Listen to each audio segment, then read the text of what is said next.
Subscribe کریں ہمارے channel کو اور بیل آئیکن کو کلک کریں تاکہ ہماری ہر نئی آنے والی ویڈیوز آپ تک بآسانی پہنچ سکے۔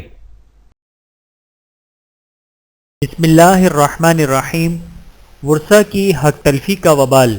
نبی اکرم صلی اللہ علیہ وآلہ وسلم نے ارشاد فرمایا، جس نے کسی وارث کو اس کے حصہ میراث سے محروم کیا تو اللہ تعالیٰ قیامت کے دن اسے اس کی جنت کی میراث سے محروم فرما دیں گے۔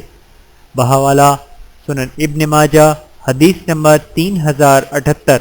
نوٹ: وارث یا ورثہ سے مراد میت کے وہ رشتہ دار ہیں جو انتقال کے بعد شرعی تقسیم کے مطابق اس کے مال کے مستحق بن جاتے ہیں۔ اللہ تعالی ہم سب کو عمل کرنے کی توفیق عطا فرمائے، آمین ثم آمین۔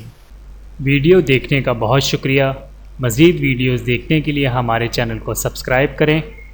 اگر ویڈیو پسند آئے تو لائک کریں۔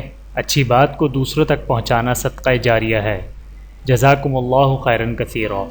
اپنا اور اپنے پیاروں کا بہت زیادہ خیال رکھیے گا اور مجھے دعاؤں میں یاد رکھیے گا۔ Take care. اللہ حافظ۔